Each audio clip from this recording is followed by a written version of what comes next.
talk about very important three topics, that is ionization energy, electron gain enthalpy and electronegativity. ठीक है, it's a very important part of this chapter. In case you have not watched the previous videos, I would suggest that you please watch them before you look at this video. So we are going to start with the first concept, that is ionisation energy. ठीक है, हम इस concept को delta H आई भी कहते हैं. ठीक है, जिन बच्चों ने थर्मोडायनेमिक्स चैप्टर पढ़ लिया है वो इसको समझ पाएंगे. What is delta H I? It is enthalpy change at the time of ionization. Enthalpy मतलब what is delta H? Delta H is enthalpy, that is energy change. Ionization होना, आयनाइजेशन होना मतलब आयन बनना. ठीक है, right. So it is the energy required to lose electrons from valence shell. ठीक है, जब एक मेटल इलेक्ट्रॉन लूज करता है वो क्या बन जाता है? कैटायन, है ना. तो इस इलेक्ट्रॉन को लूज करने के लिए जितनी एनर्जी लगानी पड़ी उसको हम क्या कहते हैं? Ionisation energy. ठीक है, सो एक गैसियस एटम को आयन बनाने के लिए जितनी एनर्जी लगानी पड़ी उसको हम कहते हैं ionisation energy. Okay, few points to remember here. ठीक है, ये आपको बुक्स में ब्लैक एंड व्हाइट में लिखे नहीं मिलेंगे, डिफरेंट जगह पे स्कैटर्ड है, बट मैं आपको यहाँ बता रही हूँ. नंबर 1, जब कोई कैटायन या एनायन बनता है then atom is always first has to be in gaseous state. ठीक है, क्लियर, राइट. जब एटम को पहले गैसियस स्टेट में आया, उसके बाद जब वो इलेक्ट्रॉन लूज करेगा तो उसको लूज करने के लिए जो एनर्जी चाहिए, वैलेंस इलेक्ट्रॉन लूज करने के लिए जो एनर्जी चाहिए उसको हम क्या कहते हैं? Ionisation energy. ठीक है. नंबर 2, अब ये वैलेंस इलेक्ट्रॉन जो मैंने वर्ड यूज किया ये क्या है? It is the electrons that are the electrons that are present in the valence, that is the outermost shell.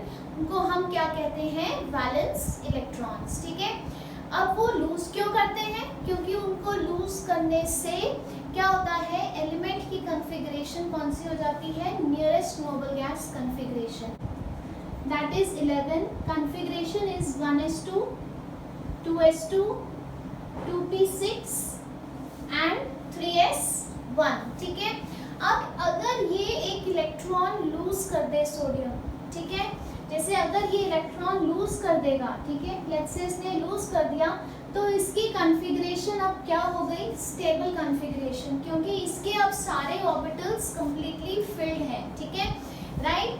तो इस इलेक्ट्रॉन को लूज करने में इसी एलिमेंट का फायदा है, लेकिन फिर भी उसको एनर्जी क्यों लगानी पड़ती है? ठीक है, so why energy is required to lose electron. अपने आप क्यों नहीं इलेक्ट्रॉन लूज हो जाता? क्योंकि उससे वो स्टेबल हो रहा है. वो इसलिए because there is a force of attraction between the negatively charge electron and the positively charge nucleus. ठीक है, इसको हम क्या कहते हैं? न्यूक्लियर चार्ज होने की वजह से इलेक्ट्रॉन जो है वो it is bound to the surface of the metal. ठीक है, तो आपको जो एनर्जी चाहिए इस इलेक्ट्रॉन को उखाड़ने के लिए, वैलेंस इलेक्ट्रॉन को निकालने के लिए, उसको हम कहते हैं आयनाइजेशन एनर्जी.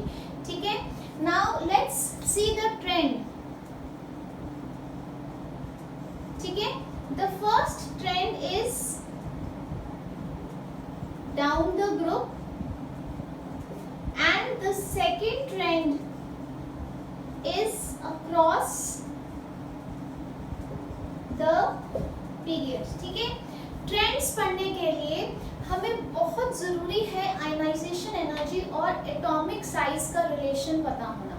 ठीक है, सो जितना बड़ा एलिमेंट होएगा, ठीक है, जितना बड़ा एक एटम का साइज होएगा, ठीक है, किसी भी एलिमेंट के एटम का साइज अगर बड़ा है तो क्या होएगा, okay, so radius, atomic radius ज्यादा होएगा, दैट मीन्स जो न्यूक्लियस है उसका और वैलेंस इलेक्ट्रॉन का डिस्टेंस काफी ज्यादा होएगा, ठीक है। सो क्या होएगा, लेट्स से इतना बड़ा, जस्ट अजम्पशन कि हमारा जो एटम है वो इतना बड़ा है and my arm is like an atomic radius, ठीक है, तो अब ये डिस्टेंस ज्यादा है तो मैं अपने वैलेंस इलेक्ट्रॉन को बड़ी मुश्किल से पकड़ पा रही हूँ, है ना। अगर छोटा हुआ एटम, ठीक है, so let's say this is the atomic radius, तो मैंने इस इलेक्ट्रॉन को ऐसे टाइटली पकड़ लिया और मैं इसको जाने नहीं दे रही, ठीक है। सो इससे हमें क्या पता लगता है कि जितना ज्यादा साइज होता है न्यूक्लियस की जो होल्ड है वैलेंस इलेक्ट्रॉन पे उतनी कम होती है, that is the nuclear charge is lesser, ठीक है। जितना छोटा साइज होता है उतनी टाइटली न्यूक्लियस उस इलेक्ट्रॉन को जब भी पा लेता है उसको पकड़ के रखता है, that is nuclear charge is more, या force of attraction between the nucleus and the valence electron is more, ठीक है। तो अगर साइज बड़ा है तो फोर्स ऑफ अट्रैक्शन कम है, तो it will be easy for the atom to lose electron, क्यों, क्योंकि कम एनर्जी से ही वो इलेक्ट्रॉन लूज हो जाएगा। अगर साइज छोटा हुआ तो फोर्स ऑफ अट्रैक्शन जो है उसका मैग्नीट्यूड ज्यादा है, electron, valence electron is very tightly held, so it will be difficult to lose valence electron, क्योंकि उस इलेक्ट्रॉन को वैलेंस ऑर्बिट से निकालने के लिए बहुत ज्यादा एनर्जी लगानी पड़ेगी। इसका मतलब क्या है कि they have a inverse relationship, that is अगर एक चीज ज्यादा है तो दूसरी कम है एंड वाइस वर्सा, ठीक है। तो हम यहाँ क्या चीज रिड्यूस कर सकते हैं, दैट आयनाइजेशन एनर्जी, मैं यहाँ ऐसे एब्रिविएशन लिख रही हूँ इसकी, it's not a universal abbreviation, ठीक है। Ionisation energy is inversely proportional to atomic size, ठीक है। अब हम ट्रेंड्स पे आते हैं। सो डाउन द ग्रुप पहले पढ़ते हैं, क्या होता है, एटॉमिक साइज इंक्रीजेस, पढ़ा था हमने पिछले वाले वीडियो में बहुत डिटेल्स में। Down the group atomic size increases, ठीक है। सो न्यूक्लियर चार्ज डिक्रीजेस, ठीक है। अपने इजी लैंग्वेज के लिए लिख सकते हो आप, the hold of the nucleus on the valence electron is less, ठीक है। So lesser energy is required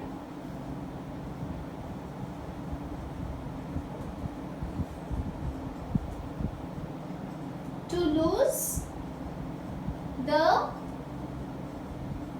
valence electron, ठीक है। तो मतलब क्या है, डाउन द ग्रुप क्या हो रहा है, down the group atomic size increase हो रहा है और आयनाइजेशन एनर्जी कम हो रही है। Is it clear to all of you, ठीक है। सो अब हम आते हैं अक्रॉस अ पीरियड, ठीक है। तो एक बार इसका मतलब क्या हुआ, इसका मतलब हुआ कि जैसे जैसे आप डाउन द ग्रुप जा रहे हो, दैट मीन्स सोडियम की आयनाइजेशन एनर्जी लिथियम से कम है, पोटेशियम की सोडियम से कम है, ठीक है। तो लिथियम, सोडियम, पोटेशियम, जैसे आप डाउन द ग्रुप जा रहे हो साइज बढ़ता जा रहा है, आयनाइजेशन एनर्जी की रिक्वायरमेंट कम होती जा रही है, ठीक है।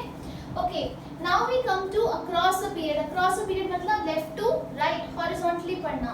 अक्रॉस अ पीरियड क्या होता है, across a period atomic size छोटा होता जाता है, जिसका मतलब force of attraction between the nucleus and valence electrons, that is the nuclear charge is increasing and now more energy will be required to lose the valence electron, ठीक है।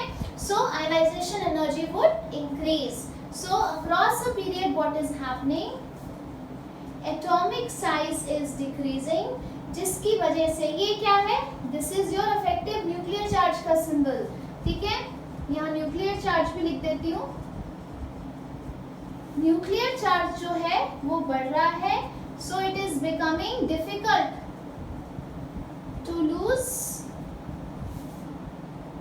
Valence electron, ठीक है। That means more energy required. So across a period ionization energy increases. ठीक है, very important concept, इसको आप बहुत ध्यान से नोट कर लीजिए. ठीक है, एटॉमिक साइज सिर्फ एक बहुत माइनर सा फैक्टर है. ठीक है, बहुत सारे फैक्टर्स होते हैं जो आयनाइजेशन एनर्जी को अफेक्ट करते हैं. So let us study some other factors also. ठीक है, so if other factors are existing तो एटॉमिक साइज का ज़्यादा जो है योगदान नहीं रहता. ठीक है, so now let's look at the various factors affecting ionisation energy. ठीक है, फर्स्ट फैक्टर हमने पढ़ लिया, दैट इज एटॉमिक साइज. ठीक है, और हमने क्या पढ़ा था, हमने पढ़ा था that ionisation energy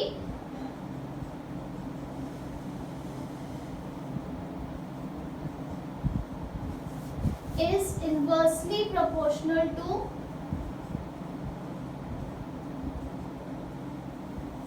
atomic size. ठीक है, ओके.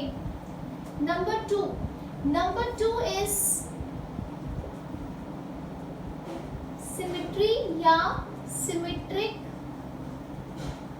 अफेक्ट. ठीक है, now what is symmetric effect? It simply means कि अगर इलेक्ट्रॉन को फुली फिल्ड या हाफ फिल्ड ऑर्बिटल से लूज होना है तो उसमें बहुत मुश्किल होगी. हाफ फिल्ड या fully filled orbitals are more symmetric. ठीक है, so it becomes difficult for the atom to lose electron. ठीक है, हम एग्जांपल ले लेते हैं. जैसे पीरियोडिक टेबल में यू हैव नाइट्रोजन और नाइट्रोजन के बाद आता है ऑक्सीजन. ठीक है, right.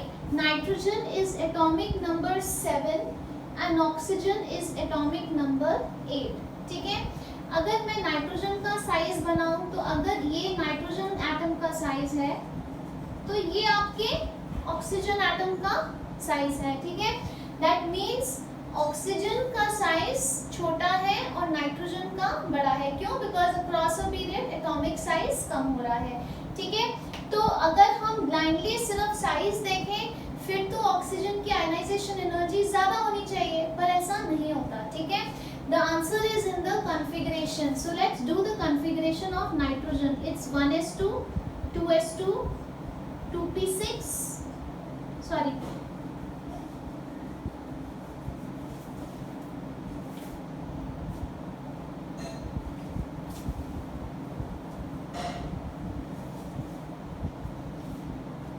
so let's do the configuration of nitrogen. It is 1s2, 2s2, 2p3. ठीक है, and the configuration of oxygen is 1s2, 2s2, 2p4. ठीक है, तो अगर मैं 2p ऑर्बिटल बना लूं, just to explain you, ये 3 इलेक्ट्रॉन्स ऐसे प्लेस्ड हैं और ऑक्सीजन में कैसे प्लेस्ड हैं? They are like this. ठीक है, दैट मीन्स नाइट्रोजन में जो ऑर्बिटल है this is a half filled orbital. ठीक है, जिसकी वजह से ये एटम, ये जो है ऑर्बिटल, ये क्या है? This is doing what? It is providing symmetry to the atom. ठीक है, तो ये सिमेट्रिक है जिसकी वजह से ये क्या हो गया? ये स्टेबल हो गया. ठीक है, तो इसको अब नीड नहीं फील हो रही इलेक्ट्रॉन को लूज करने की, क्योंकि हाफ फिल्ड होने की वजह से ये ऑलरेडी स्टेबल है. ठीक है, सो अगर मैं कंपेयर करूं नाइट्रोजन और ऑक्सीजन को, तो नाइट्रोजन में क्या है? There is a symmetric effect happening, whereas oxygen में ऐसी कोई चीज नहीं है. ठीक है, राइट. सो इसलिए नाइट्रोजन की ionisation energy is going to be higher than oxygen. ठीक है, so ionization energy of nitrogen will be greater than ionization energy of oxygen. ठीक है, तो सिमेट्रिक इफेक्ट में अगर आपने लिखना है तो आप क्या लिखोगे? that half filled and fully filled orbitals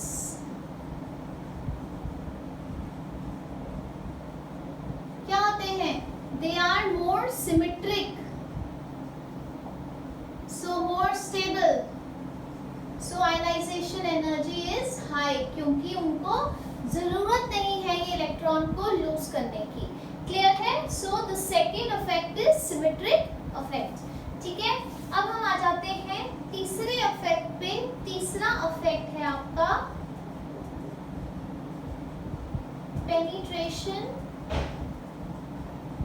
effect. ठीक है, penetration effect if you remember हमने एटॉमिक स्ट्रक्चर में पढ़ा था कि अगर आप एस, पी, डी और एफ को कंपेयर करो तो S जो होता है वो अंदर की तरफ होता है, उसके बाद P, उसके बाद D और उसके बाद F। ठीक है, that means S is closer to the nucleus. ठीक है, अगर मैं एक ही शेल या एक ही ऑर्बिट कंपेयर करूं तो उसमें S is closer, followed by P, followed by D and followed by F। ठीक है, सो S अंदर की तरफ है, इट इज मोर पेनिट्रेटिंग। इसका मतलब क्या है कि जो S के इलेक्ट्रॉन्स हैं उनको न्यूक्लियस ज्यादा टाइटली होल्ड करेगा। ठीक है, I am again repeating, within a valence shell S के इलेक्ट्रॉन्स को न्यूक्लियस ज्यादा टाइटली होल्ड करेगा then P, then D and then F। ठीक है, simply because of physical proximity. ठीक है, क्योंकि S अंदर की तरफ है। ठीक है, सो पेनिट्रेशन इफेक्ट दैट इज कि जो न्यूक्लियस का अट्रैक्शन है इलेक्ट्रॉन्स पे सबसे ज्यादा किस में होएगा? S, then P, then D and then finally F। क्लियर है? तो अगर आपने एक शेल में इलेक्ट्रॉन लूज करना है तो ज्यादा मुश्किल कहाँ से होगा लूज करना? S से, उससे कम P, उससे कम D और सबसे आसान होएगा F से। ठीक है, तो let's take an example of this also. ठीक है, मैं यहाँ पे ले लेती हूँ एग्जांपल बेरिलियम एंड बोरॉन। ठीक है, now beryllium is atomic number 4 and boron is atomic number 5। ठीक है, तो अगर हम साइज देखें तो आपका बेरिलियम बड़ा है और बोरॉन छोटा है। ठीक है, इनकी कॉन्फ़िगरेशन क्या है? 1s2 2s2। ठीक है, और इसकी क्या है? 1s2 2s2 2p1। ठीक है, सो अब although beryllium is larger in size, इसकी ionization energy requirement ज़्यादा है। अब ऐसा क्यों है? क्योंकि पहले तो आपने देखना है कि ये इफेक्ट काफ़ी डिस्टेंस छोड़ के नहीं होते, आपने सक्सेसिव में कंपेयर करना होता है, तो ये साथ साथ है। ठीक है, इसमें इलेक्ट्रॉन सेकेंड शेल के S सब शेल में है और इसमें भी इलेक्ट्रॉन सेकेंड शेल में ही है लेकिन P सब शेल में है। ठीक है, so first check is that they are in the same valence shell। Valence shell यहाँ भी 2 है और यहाँ भी 2 है, लेकिन यहाँ पे जो इलेक्ट्रॉन लूज होना है वो कहाँ से लूज होना है? 2p से, और यहाँ पे कहाँ से लूज होना है? 2s से। ठीक है, जो s के इलेक्ट्रॉन्स हैं वो ज्यादा टाइटली हेड होते हैं as compared to p के electrons, because penetration effect of s is more than p। ठीक है, that means S से इलेक्ट्रॉन लूज होना ज्यादा मुश्किल है as compared to P। ठीक है, so ionization energy of beryllium is going to be greater than ionization energy of boron। ठीक है, क्लियर है? इसको नोट कर लीजिए।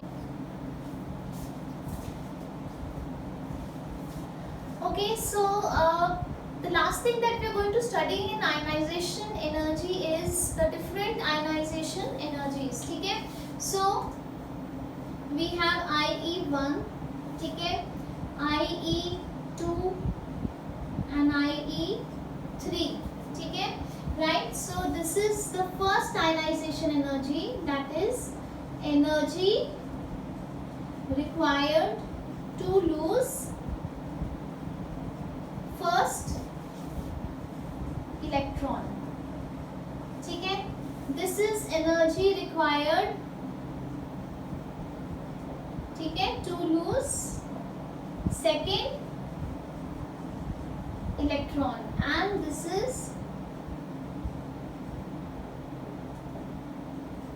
energy required to lose third electron। ठीक है, अब इसमें क्या पढ़ने वाली बात है, वेरी वेरी इंपॉर्टेंट इज कि मैग्नीट्यूड वाइज क्या ट्रेंड रहेगा। मैग्नीट्यूड वाइज क्या ट्रेंड रहेगा, सबसे कम होएगी IE1, उसके बाद IE2 और उसके बाद IE3।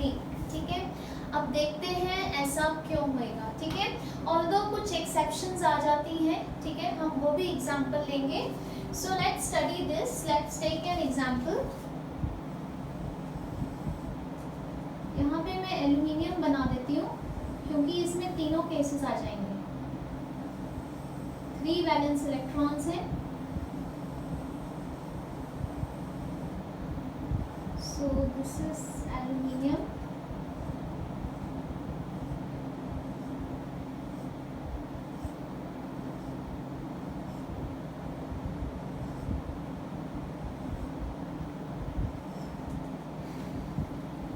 ठीक है, राइट। नाउ अब एल्यूमिनियम की कॉन्फ़िगरेशन क्या है।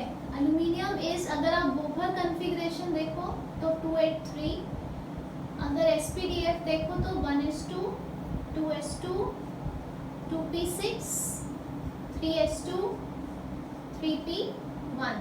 ठीक है, तो उसको ये 3 इलेक्ट्रॉन्स लूज करने हैं। ठीक है, राइट। नाउ जब एल्यूमिनियम फर्स्ट इलेक्ट्रॉन लूज करेगा तो पहला इलेक्ट्रॉन लूज करने के लिए जो एनर्जी चाहिए दैट इज IE1। ठीक है, so let's say this is the centre and this is the atomic radius, so there is a certain force of attraction that is existing between the 13 protons that are sitting inside the nucleus and this valence electron। ठीक है, so let's just assume कि हाँ IE1 let's say is 10 joules। ठीक है, I'm just taking a figure for comparing। ठीक है, right। तो ये इलेक्ट्रॉन्स 10 joules लगाया एटम ने और पहला इलेक्ट्रॉन जो है लूज हो गया। ठीक है, so now when the first electron is lost, अब क्या होएगा, चलो हम अब इसको यहाँ से हटा देते हैं। ठीक है, हमने इसको यहाँ से हटा दिया। ये कब था, जब इलेक्ट्रॉन लूज होना था, 13 प्रोटॉन्स को और 13 इलेक्ट्रॉन्स थे, है ना। नाउ अब ये क्या बन गया है, Al पॉजिटिव। ठीक है, अब जो 13 प्रोटॉन्स हैं और 12 इलेक्ट्रॉन्स हैं, so what is going to happen, क्या होएगा, जो 13 प्रोटॉन्स हैं उनका मैग्नीट्यूड ज्यादा है एज कंपेयर टू 12 इलेक्ट्रॉन्स, तो क्या होएगा, अंदर की तरफ फोर्स ऑफ अट्रैक्शन बढ़ जाएगी और साइज जो है छोटा हो जाएगा। सो नाउ Al पॉजिटिव अगर देखो तो कैसा हो जाएगा, basically all the shells will come closer.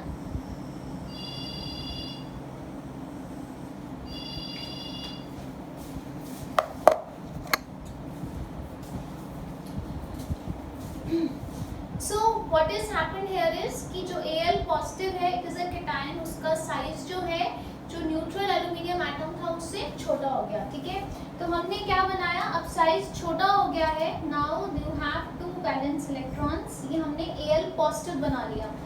अब can you see the nuclear radius, ये छोटा हो गया, पहले कितना था, पहले इतना था, अब छोटा हो गया, है ना। So nuclear charge is going to increase. अब जो फोर्स ऑफ अट्रैक्शन है 13 प्रोटॉन्स एंड 12 इलेक्ट्रॉन्स के बीच में है, so force of attraction that is nuclear charge is going to be more, atomic radius has decreased. ठीक है, तो अब जब ये वाला इलेक्ट्रॉन लूज होना है, सेकंड वैलेंस इलेक्ट्रॉन, तो उसमें पहले से ज्यादा आयनाइजेशन एनर्जी की रिक्वायरमेंट होगी, क्योंकि जब एक इलेक्ट्रॉन लूज हुआ तो एटॉमिक साइज छोटा हो गया because of increase in nuclear charge. ठीक है, सो नाउ जब सेकेंड इलेक्ट्रॉन लूज होना है तो उसके लिए 10 जूल से इस हमारे एग्जांपल में ज्यादा एनर्जी लगेगी। सो लेट्स से कि 15 जूल्स एनर्जी लगती है। ठीक है, और ये कब लगी, जब मेरे पास 13 प्रोटॉन्स और 12 इलेक्ट्रॉन्स थे और एक इलेक्ट्रॉन यहाँ से लूज हो गया। ठीक है, अब जब ये इलेक्ट्रॉन लूज हो गया, ये क्या बन गया, it has become Al two positive, ठीक है। सो नाउ अब if you look here, so again let's rub this, ठीक है। मैं ये बनाए रहने देती हूँ ताकि आप कंपेयर कर सको। ये हमारा फर्स्ट रेडियस था, ये सेकंड रेडियस था, ठीक है। अब क्या होएगा, अब साइज और छोटा हो जाएगा, सारे शेल्स ही पास आ जाते हैं। Now it's going to be like this, ठीक है, राइट। अब क्या हुआ, ऐसे हो गया। So you have 8 electrons here, ठीक है। अब ये लास्ट जो एक बैलेंस इलेक्ट्रॉन है ये लूज होना है, ठीक है। सो अब जब ये लूज होना है, अब मेरे पास क्या है, आई हैव 13 प्रोटॉन्स एंड कितने लूज हुए, 2 लूज हो गए, 11 इलेक्ट्रॉन्स, किसमें, Al2 पॉजिटिव में, ठीक है। So now force of attraction on the valence electron is going to further increase, ठीक है, right. Right, so nuclear charge has increased. अब जब न्यूक्लियर चार्ज या फोर्स ऑफ अट्रैक्शन बढ़ गई तो क्या हुआ, साइज और छोटा हो गया। अब न्यूक्लियस और इसके बीच में डिस्टेंस भी कम हो गया। Can you see, now you compare the distance, इतना इतना और इतना, तो ये एटॉमिक रेडियस छोटा होता जा रहा है, ठीक है, उसी उड़ता जा रहा है। तो अब इस बैलेंस इलेक्ट्रॉन को लूज करने के लिए Ie2 से भी ज्यादा एनर्जी चाहिए होगी। सो नाउ अगर थर्ड इलेक्ट्रॉन लूज होना है तो इसकी एनर्जी Ie1 और Ie2 से भी ज्यादा होगी, ठीक है, right. So I have just given you an example why the trend is like this. So हम इससे क्या डिड्यूस कर सकते हैं, as the nuclear charge is increasing, ठीक है, न्यूक्लियर चार्ज बढ़ रहा है। वो कब बढ़ता है, जब इलेक्ट्रॉन लूज होता जाता है। जब केटायन में पॉजिटिव चार्ज बढ़ रहा है तो क्या हो रहा है, basically nuclear charge is increasing, ठीक है। जब न्यूक्लियर चार्ज इंक्रीज हो रहा है तो it is becoming difficult to lose valence electron, so ionization energy is also increasing, ठीक है।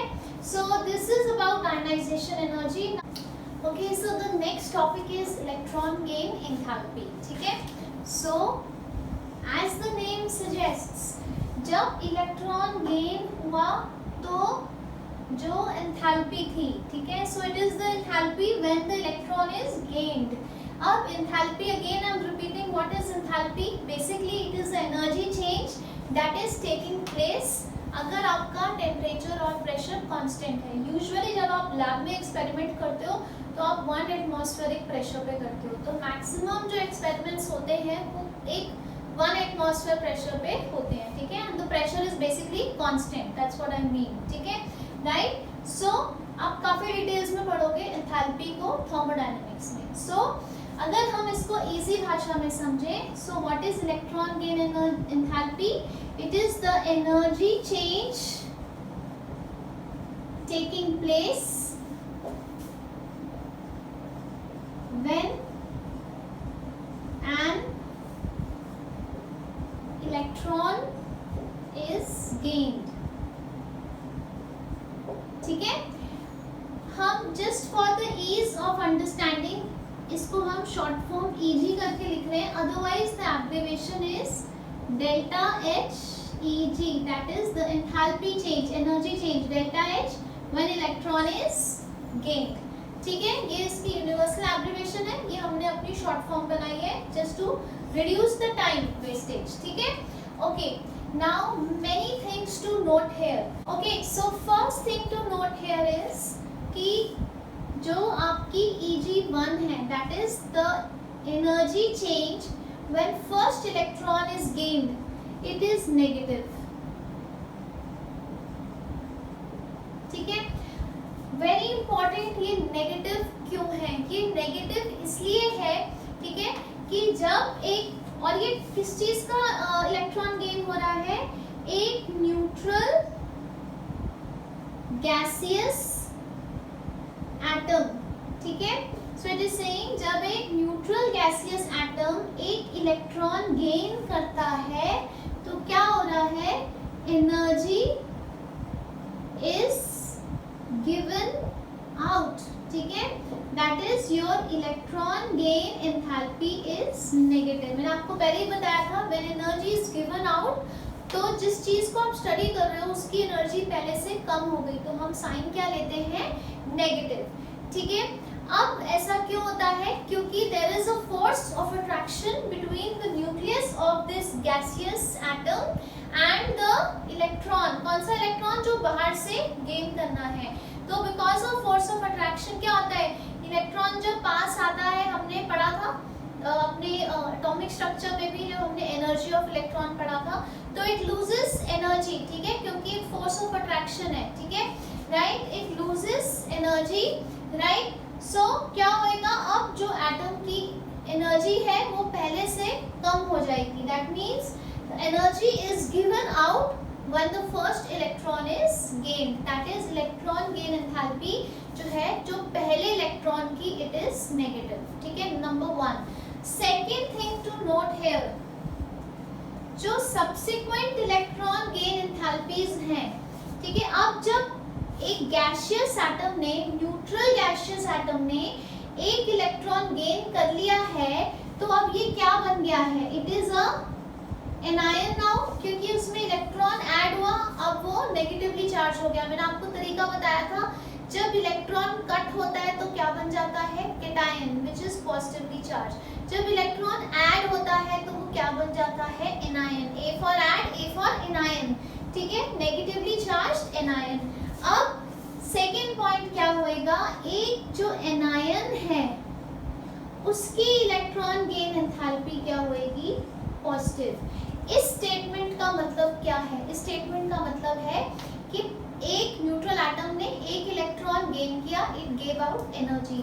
अब वो क्या बन गया, अब वो एनायन बन गया, ठीक है, क्लियर है यहाँ तक। अब जब उसने सेकेंड इलेक्ट्रॉन गेन करना है तो उसको एनर्जी लगानी पड़ेगी, उसको बुलाना पड़ेगा, खींचना पड़ेगा इलेक्ट्रॉन को, ठीक है।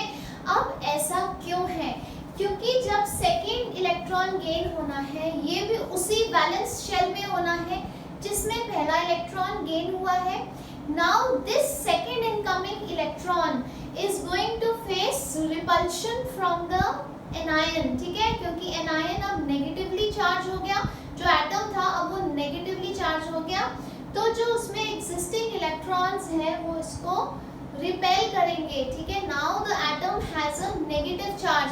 अब एक नेगेटिव एंटिटी के पास जब एक नेगेटिव चीज आएगी तो क्या आएगा, ऐसे आएगी तो रिपल्शन होगी ना। जैसे अगर आप एक मैग्नेट में दोनों नॉर्थ पोल्स लाते हो, ऐसे ला रहे हो तो ऐसे हो जाते हैं ना, so you can't bring them like this, you will experience force of repulsion. पास लाते हो तो दे मूव लाइक दिस। उसी तरह तो एक एनायन के पास जब इलेक्ट्रॉन लाओगे so it's going to repel, so atom will have to apply its own energy. अब वो क्यों अप्लाई कर रहा है, because like oxygen like scenario, उसको 2 इलेक्ट्रॉन्स चाहिए, है ना, स्टेबल होने के लिए। तो उसको स्टेबल होने के लिए बहुत पापड़ बेलने पड़ेंगे, ठीक है, उसको अपनी एनर्जी लगानी पड़ेगी, ठीक है, right. So second electron gain enthalpy जिसको हम कह सकते हैं, क्योंकि पहली क्या थी, पहली ने उसको एटम से एनायन बना दिया। अब एनायन जब इलेक्ट्रॉन गेन करेगा तो सेकेंड या थर्ड जो भी इलेक्ट्रॉन गेन एंथैल्पी होएगी सब्सिक्वेंटली, मतलब जितनी भी होएंगी वो क्या होएंगी, पॉजिटिव होएंगी। क्लियर है, okay. Now third point two note here, third point क्या कहता है, जो आपकी स्टेबल कॉन्फ़िगरेशंस होती हैं, स्टेबल कॉन्फ़िगरेशंस कौन सी होती हैं, अभी हमने आयनाइजेशन एनर्जी में भी पढ़ा था, half filled and fully filled orbitals वाली, ठीक है, उनकी भी इलेक्ट्रॉन गेन एंथैल्पी जो है हमेशा, उनकी भी इलेक्ट्रॉन गेन एंथैल्पी पॉजिटिव होती है, ठीक है, राइट। 100% सारों की नहीं होती, ठीक है, because other factors also as you study further they also count, लेकिन किन की होती है वो आपको पता होना चाहिए, आपके कॉम्पिटिशन्स में आ सकता है, ठीक है, राइट। तो इसमें क्या क्या आ जाएगा, इसका मतलब क्या है और इसमें क्या क्या, 3 चीजें याद रखनी है इसमें। पहला, alkaline earth metals, alkaline earth metals, ठीक है, जिसमें क्या है, अल्केलाइन अर्थ मेटल्स की कॉन्फ़िगरेशन क्या होती है, NH2, ठीक है, राइट, क्योंकि आगे जाके बहुत सारी चीजें काउंट करती हैं। तो पहली चीज अल्केलाइन अर्थ मेटल्स इसमें फुली फिल्ड है, ठीक है। For example beryllium is 1s2 2s2 2s2 is completely filled, and उसके बाद magnesium 1s2 2s2 2p6 3s2, ठीक है। तो अगर मैं बेरिलियम और मैग्नीशियम लिखूं तो इनकी पहली इलेक्ट्रॉन गेन एंथैल्पी भी पॉजिटिव होती है, क्योंकि इनके ऑर्बिटल्स कंप्लीटली फिल्ड हैं, ठीक है। तो ये थोड़े से हेसिटेंट होते हैं इलेक्ट्रॉन गेन करने के लिए, they don't want to gain electrons, ठीक है। उसके बाद आ जाते हैं नाइट्रोजन।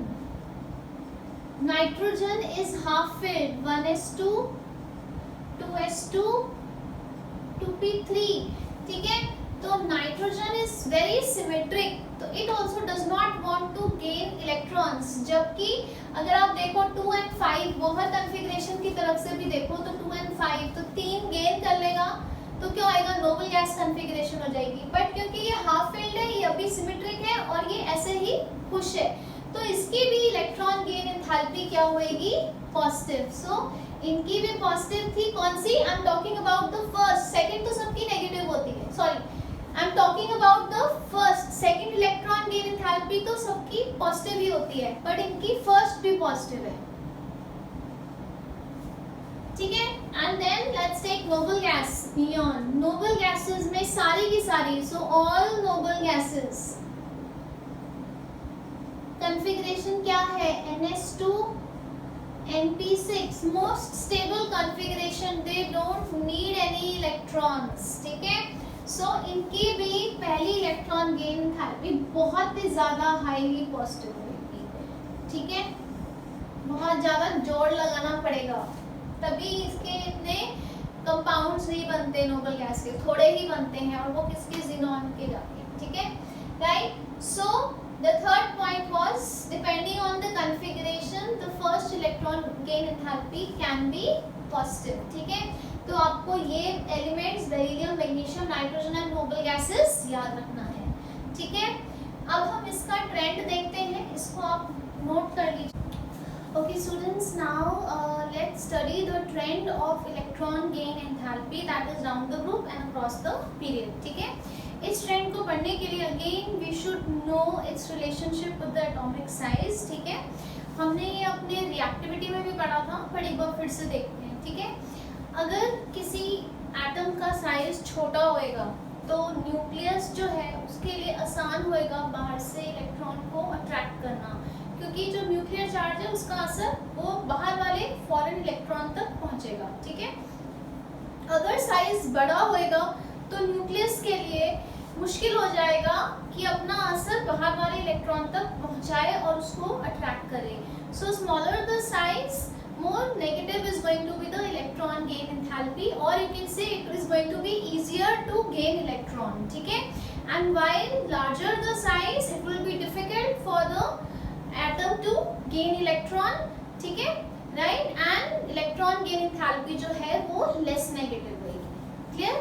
so क्या रिलेशन है साइज का, तो अब हम देखते हैं डाउन द ग्रुप क्या होता है। Down the group atomic size क्या होता है, बढ़ता है, ठीक है। So it becomes difficult to attract electron, ठीक है। तो इलेक्ट्रॉन गेन करना जो है मुश्किल हो जाएगा, right. So what is going to happen, electron gain enthalpy will be less negative, ठीक है। और you could say electron gain enthalpy would decrease, right। across a period क्या हो रहा है, across a period जाते हो तो क्या होता है, साइज छोटा होता जाता है, तो न्यूक्लियस के लिए बाहर से इलेक्ट्रॉन को अपनी तरफ अट्रैक्ट करना और गेन करना आसान हो जाता है, ठीक है। So electron gain enthalpy becomes more negative, right। so across a period atomic size कम हो रहा है, सो easier to attract electron, कहाँ से? From outside, यहाँ भी लिखते हैं ना, from outside.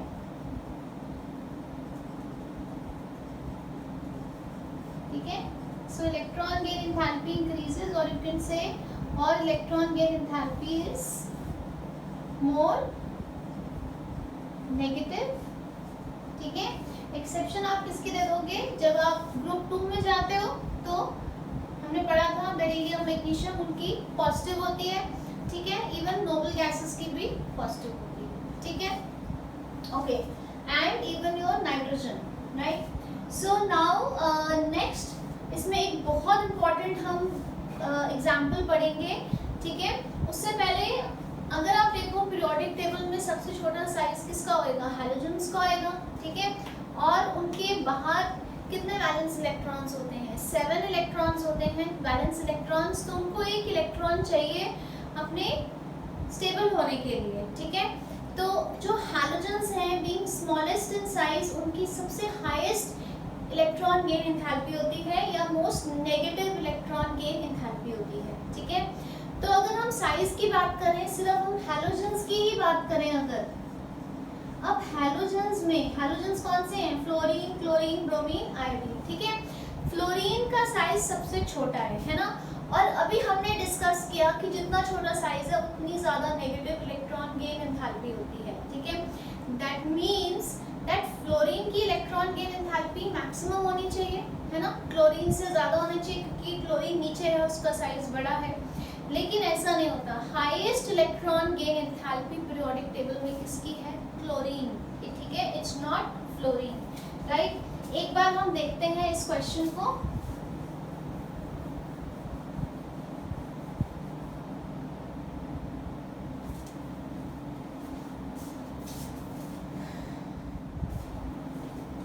ठीक है, सो हम डिस्कस कर रहे थे कि electron gain enthalpy of fluorine जो है वो हाईएस्ट नहीं है. किसकी है? क्लोरीन की है. क्यों है? ठीक है, so electron gain enthalpy of fluorine is less than electron gain enthalpy of chlorine, although fluorine सबसे छोटा है. ठीक है, हैलोजन्स में से, राइट. बट फिर भी क्लोरीन की इलेक्ट्रॉन गेन एंथैल्पी जो है वो ज़्यादा है. ठीक है, बहुत ध्यान से देखिए, बहुत ही एक्सट्रीमली इम्पोर्टेंट क्वेश्चन है. ठीक है, so highest electron gain enthalpy पूरे पीरियोडिक टेबल में किसकी है? क्लोरीन की है. Answer lies in the configuration. So let's do the configuration. This is the configuration of fluorine. Chlorine की कर लेते हैं एटॉमिक नंबर 7.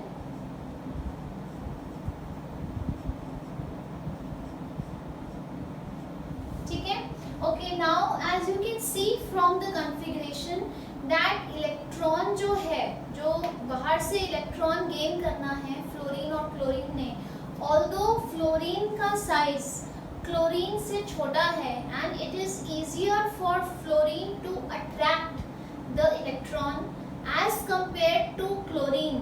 ठीक है, but what is happening is कि जब वो इलेक्ट्रॉन ने गेन होना है, उसने अट्रैक्ट करना एक बात है और उसको ले लेना दूसरी बात है. तो सबसे ज़्यादा अट्रैक्शन तो फ्लोरीन की है.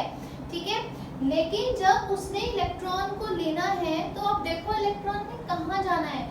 इलेक्ट्रॉन ने एक छोटे से कमरे में जाना है जिसका नाम है 2p, जहाँ पे 5 इलेक्ट्रॉन्स ऑलरेडी रह रहे हैं. ठीक है, so very small and tight space where 5 electrons are already present. So this incoming electron is going to face some kind of repulsion. In fact, a lot of repulsion from the already existing 5 electrons. उसके comparison में although chlorine की electron को attract करने की थोड़ी सी tendency कम है, लेकिन जब गेन होना है तो यहाँ पे जो रिपल्शन है वो नेग्लिजिबल है. क्योंकि 2p अगर एक छोटा सा कमरा है तो 3p क्या है? एक बड़ा सा हॉल है. अगर आप कंपैरिजन करो साइज का तो 3p का साइज 2p से काफ़ी बड़ा है. ठीक है, और इलेक्ट्रॉन्स का साइज तो सेम ही रहेगा, है ना. तो 3p में काफ़ी जगह है उस इलेक्ट्रॉन के लिए. So the incoming electron is going to face negligible repulsions while entering 3p as compared to 2p. तो ऑन द होल इसका क्या असर होता है कि जो क्लोरीन की इलेक्ट्रॉन गेन एंथैल्पी है it is more negative than the electron gain enthalpy of fluorine. ठीक है, तो कंपैरिजन किसमें है, फ्लोरीन एंड क्लोरीन दोनों की काफी हाई है, लेकिन हाईएस्ट किसकी है, क्लोरीन की। ठीक है, क्लियर है? ओके, सो उसके बाद अगर आप देखो ऑक्सीजन और सल्फर, ठीक है, ये तो था आपका ग्रुप 17। और अगर आप पूरा पीरियोडिक टेबल भी देख लो तो पूरे पीरियोडिक टेबल में हाईएस्ट इलेक्ट्रॉन गेन एंथैल्पी किसकी है, क्लोरीन की है। उसके बाद अगर स्पेसिफिकली सिर्फ मैं ग्रुप 16 की बात करूं तो ग्रुप 16 में oxygen is also quite electronegative. ठीक है, ऑक्सीजन की भी इलेक्ट्रॉन को अट्रैक्ट करने की टेंडेंसी सेकंड हाईएस्ट है पीरियोडिक टेबल में। ठीक है, अट्रैक्ट करने की, नॉट गेन करने की, अट्रैक्ट करने की। लेकिन सल्फर की electron gain enthalpy is more negative than oxygen. Sulphur की जो गेन करने की जो इलेक्ट्रॉन गेन एंथैल्पी है that is more than oxygen. More energy is given out in case of sulphur as compare to oxygen. Reason exactly same है, एक बार फिर भी देख लेते हैं। So let's do the configuration. ठीक है, oxygen is 8, 1s2, 2s2, 2p4, sulphur is 16, 1s2, 2s2, 2p6, 3s2, 3p4। बिल्कुल सेम रीजन है एज ऑल्दो ऑक्सीजन की इलेक्ट्रॉन को अट्रैक्ट करने की टेंडेंसी काफ़ी ज़्यादा है एज कंपेयर टू सल्फर, लेकिन जब इलेक्ट्रॉन गेन होना है तो ऑक्सीजन में कहाँ होना है, 2p में, और सल्फर में 3p में। 2p is too small in size and already has 4 electrons. ठीक है, so the incoming electron is going to face more repulsions in 2p as compared to 3p. तो on the whole इसका क्या असर होता है कि सल्फर में इलेक्ट्रॉन गेन करना ज़्यादा आसान होता है as compared to ऑक्सीजन। ठीक है, इसको आप नोट कर लीजिए और इसका स्पेसिफिकली जैसे मैंने आपको आंसर बताया है बिल्कुल वैसे लिखिए। Very very very important question. ठीक है, highest electron gain enthalpy in the periodic table, chlorine. ठीक है, अब हम आते हैं अपने तीसरे टॉपिक पे that is electronegativity. Okay, so now we are going to talk about another very very important concept that is electronegativity, जो आपको पूरी केमिस्ट्री में बहुत ज़्यादा काम आता है। ठीक है, सो इसका एक एग्जांपल देके समझते हैं। ठीक है, पहले डेफिनेशन पे नहीं जाते। जैसे हम हाइड्रोजन फ्लोराइड ले लेते हैं, हमने शायद पहले भी किया है ये। ठीक है, दिस इज फ्लोरीन और ये उसके 7 वैलेंस इलेक्ट्रॉन्स हैं। ठीक है, और ये हाइड्रोजन है। ठीक है, so this is fluorine with 7 valence electrons, this is hydrogen with 1 valence electron. ठीक है, अब हाइड्रोजन को अगर एक इलेक्ट्रॉन मिल जाएगा तो इसका duplet that is the valence shell complete हो जाएगा, उसमें 2 इलेक्ट्रॉन्स चाहिए, पहले शेल में 2 हो जाएंगे। और फ्लोरीन जो है उसका ऑक्टेट कंप्लीट हो जाएगा। ठीक है, मतलब इस शेल में 8 चाहिए कंप्लीट होने के लिए और 8 पूरे हो जाएंगे। ठीक है, अब दोनों को ही चाहिए तो वो दो क्या डिसाइड करते हैं कि वो शेयर करेंगे, दैट इज एक कोवलेंट बॉन्ड बनाएंगे। ये आपने पहले भी पढ़ा हुआ है। So what do, they share. तो आइडियली जब शेयर हो रहा है तो आपका जो शेयर्ड पेयर ऑफ इलेक्ट्रॉन्स है वो कहाँ पे होना चाहिए, वो बिल्कुल बीच में होना चाहिए। ठीक है, आइडियली आप किसी से टिफिन शेयर करते हो तो बराबर बराबर करते हो, है ना, राइट। लेकिन यहाँ पे क्या हो रहा है कि फ्लोरीन जो है उसकी कैपेसिटी या उसकी टेंडेंसी इलेक्ट्रॉन्स को अपनी तरफ खींचने की ज़्यादा है एज कंपेयर टू हाइड्रोजन। तो फ्लोरीन क्या करेगा, ठीक है, so let's make fluorine here, this is fluorine, ये उसका शेड पेयर है। तो फ्लोरीन की टेंडेंसी क्योंकि ज़्यादा है वो क्या करता है, वो इस शेड पेयर ऑफ इलेक्ट्रॉन्स को अपनी तरफ खींचता है, जिसको हम क्या कहते हैं, डायपोल मोमेंट। अभी हम उसको नहीं करेंगे, बॉन्डिंग के चैप्टर में आता है वो। ठीक है, so what happens, the shared pair of electrons, वो जो इलेक्ट्रॉन क्लाउड है वो थोड़ा सा फ्लोरीन के पास मूव कर जाता है। फ्लोरीन उसको ले नहीं लेता, वो क्या कर रहा है, उसको अट्रैक्ट कर रहा है। तो वो बीच में रहने की जगह इलेक्ट्रॉन पेयर जो है वो थोड़ा सा कहाँ चला गया, फ्लोरीन की तरफ। ठीक है, तो जिसकी वजह से fluorine will become slightly negative and hydrogen will become slightly positive, ठीक है। हमने हाइड्रोजन बॉन्डिंग में ये किया हुआ है और केमिकल बॉन्डिंग में भी ये बहुत डिटेल्स में है, ठीक है।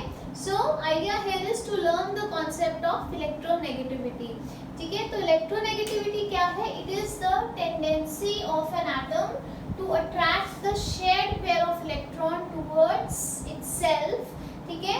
जब एक केमिकल बॉन्ड है उसमें एक एटम की टेंडेंसी दूसरे के कंपैरिजन में ज्यादा है, so we can also add the word here relative, क्योंकि हाइड्रोजन में भी टेंडेंसी है अट्रैक्ट करने की, बट फ्लोरीन में उससे क्योंकि ज्यादा है तो फ्लोरीन ने अपनी तरफ खींच लिया, ठीक है।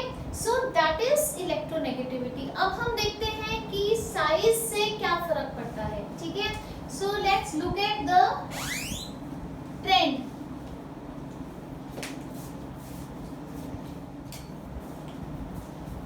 Okay, now let's look at the trends, ठीक है। जब आप ट्रेंड्स की बात करते हो तो जो आपके मेटल्स हैं, जैसे ग्रुप 1, ग्रुप 2, ग्रुप 12 तक तो बेसिकली मेटल्स ही मेटल्स हैं।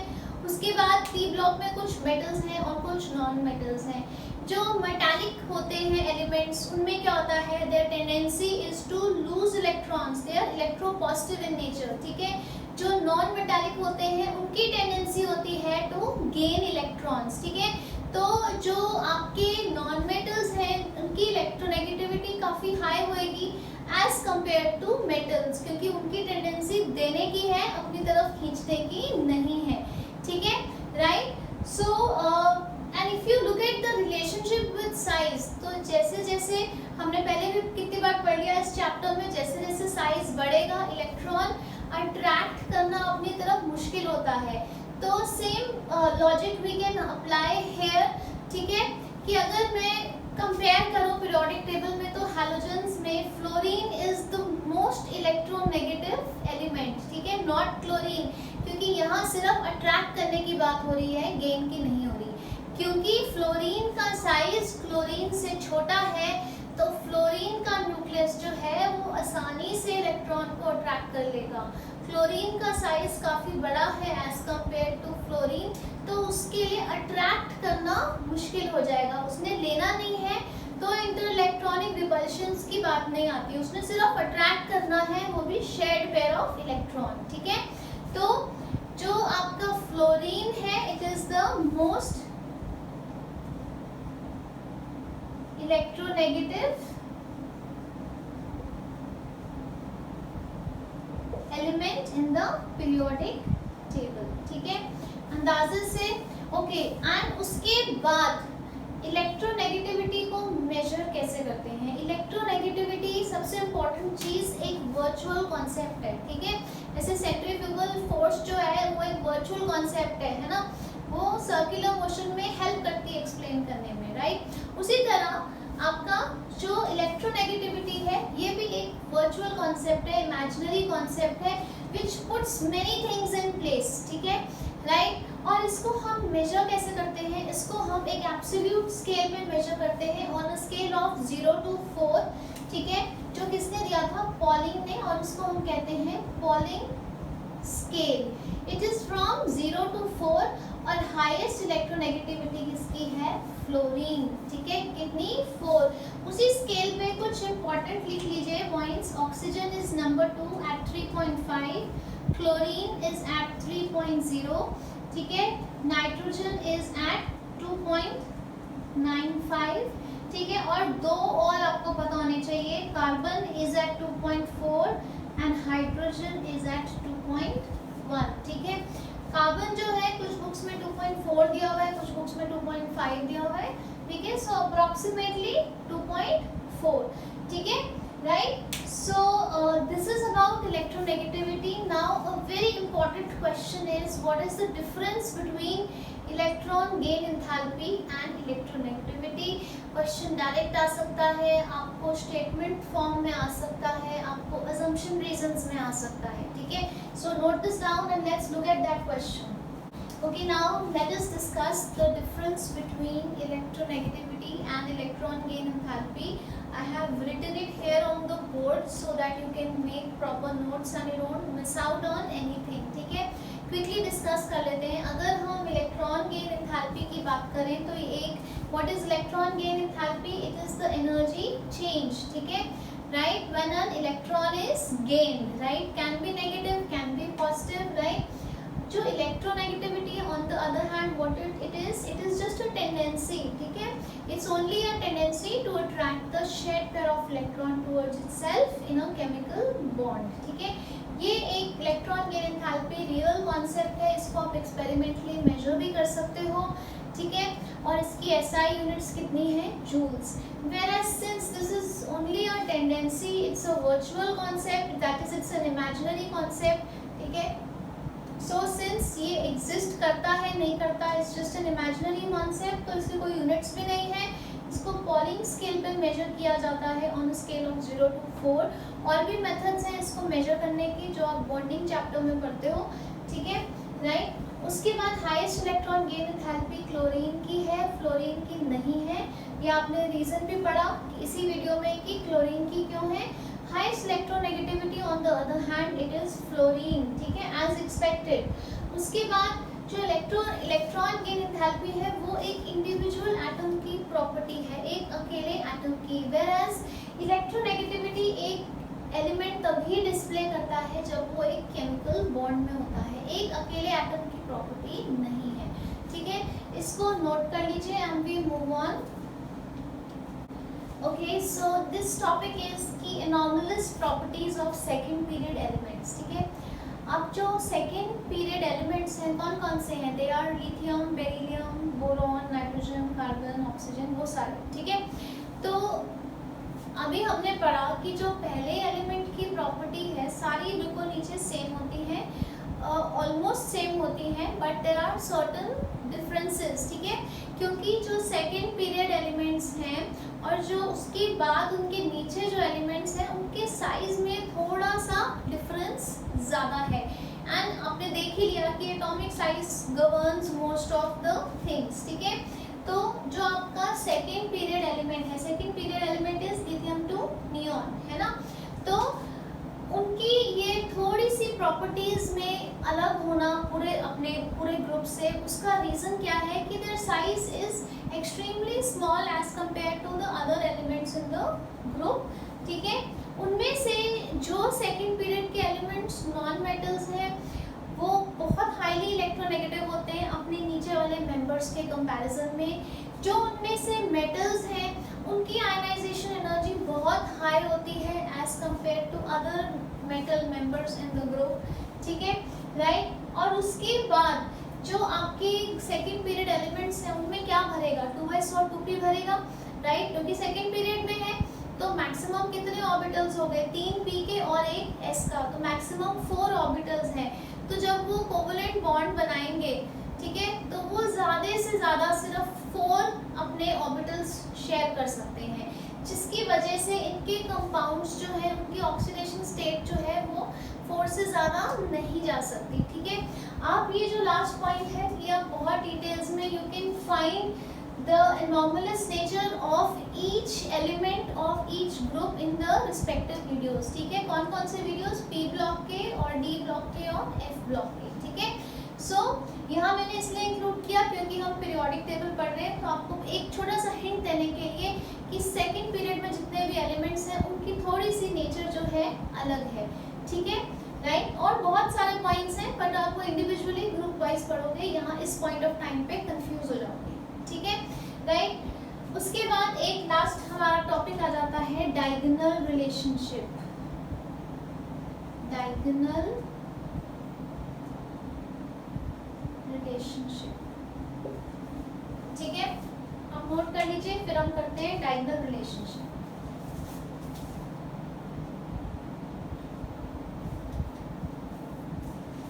ठीक है, सो अगर आप पीरियोडिक टेबल का थोड़ा सा हिस्सा बना देती हूँ, लिथियम के नीचे sodium, then you have beryllium के नीचे मैग्नीशियम, फिर उधर जाके 13 में आ जाता है आपका boron and aluminium, carbon and silicon, ठीक है। डायगोनल मतलब क्या? जैसे अगर मैंने ये एक स्क्वायर बना दिया तो डायगोनल क्या है? ये दिस इज अ डायगोनल, है ना, and even this is a diagonal, right. तो डायगोनल रिलेशनशिप का मतलब क्या है? that lithium और magnesium में they are diagonal to each other, their positions are diagonal in a periodic table. इसमें उसी तरह बेरिलियम और एल्यूमिनियम में, और तीसरा बोरॉन और सिलिकॉन में, इनकी प्रॉपर्टीज में काफ़ी सिमिलैरिटी होती है, ठीक है. That is known as diagonal relationship. जो डायगोनली प्लेस्ड एलिमेंट्स हैं पीरियोडिक टेबल में, उनकी प्रॉपर्टीज में काफ़ी सिमिलैरिटी है.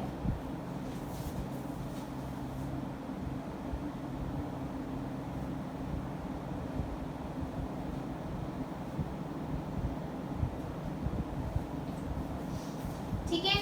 इसका एक बहुत इम्पोर्टेंट रीज़न क्या है, ठीक है, आगे वालों के नहीं है, क्योंकि फिर वो मेटल नॉन मेटल में और बहुत सारे पॉइंट्स आ जाते हैं. तो जो पहले 3 एलिमेंट्स हैं सेकंड पीरियड के, और ये वाले जो एलिमेंट्स हैं आपके थर्ड पीरियड के, इनमें डायगोनल रिलेशनशिप है. हर एक एलिमेंट में नहीं होती, ठीक है, because other effects also come in to play. Now what is the reason for diagonal relationship? एक तो आपको पता होना चाहिए किसके बीच में है, राइट. पहला question, so you have a relationship between lithium magnesium, you have between beryllium aluminium, and you have between carbon silicon. बहुत आसानी से इसका एमसीक्यू बन जाता है. 4 ऑप्शंस होती हैं, 3 ये होंगी, जो नहीं है वो आपको पूछी होगी, ठीक है, right. Now what is the reason for diagonal relationship? आपने हर एक ट्रेंड पढ़ा, और आपने पहले भी मैंने आपको बताया था, अगर डाउन द ग्रुप कोई चीज अगर इंक्रीज हो रही है, तो वही चीज अक्रॉस द पीरियड क्या होएगी? डिक्रीज होएगी. एनी प्रॉपर्टी अगर वो डाउन द ग्रुप बढ़ रही है, तो अक्रॉस द पीरियड कम होती है, ठीक है. और अगर डाउन द ग्रुप कम हो रही है, तो अक्रॉस द पीरियड बढ़ती है, ठीक है. तो क्या है? There is an inverse relationship between properties down the group and across the period. ऐसा क्यों है? Because atomic size down the group बढ़ रहा है एंड अक्रॉस द पीरियड छोटा हो रहा है, और most of the things are related to atomic size, ठीक है. तो अगर आप डायगोनल पोजीशन देख लो, मैं सिर्फ लिथियम मैग्नीशियम से समझा देती हूँ. लिथियम से मैग्नीशियम में जाना है, तो एक आ जाओ डाउन द ग्रुप और एक आ जाओ अक्रॉस द पीरियड, ठीक है. So if this is lithium and this is magnesium, तो एक हुआ डाउन द ग्रुप और एक स्टेप हुआ अक्रॉस द पीरियड. मतलब कोई प्रॉपर्टी अगर एक स्टेप बढ़ी, उसके बाद एक स्टेप कम हो गई. सिमिलरली कोई प्रॉपर्टी अगर एक स्टेप कम हुई, उसके बाद एक स्टेप बढ़ गई, तो ऑलमोस्ट जो है नेट चेंज जो होएगा वो ना के बराबर होएगा. सो the reason for diagonal relationship is because diagonal position is one step down the group and one step across the period, ठीक है. And any property if it is increasing down the group, it will decrease across the period and vice versa. इसलिए ये जो 3 आपके pairs हैं diagonally placed, इनकी जो properties हैं वो काफ़ी सिमिलर हैं. अगर आप और इन डेप्थ देखना चाहते हैं, तो पी ब्लॉक में जो ग्रुप 13 और ग्रुप 14 में ये बहुत डिटेल्स में दिया हुआ है, ठीक है. So with this we end the chapter of periodic classification here. In the next video we are going to discuss some interesting questions जहाँ आपका काफ़ी दिमाग लगेगा, ठीक है. So they are like food for thought, and start working on your exemplars, ठीक है. So meanwhile stay home, stay safe.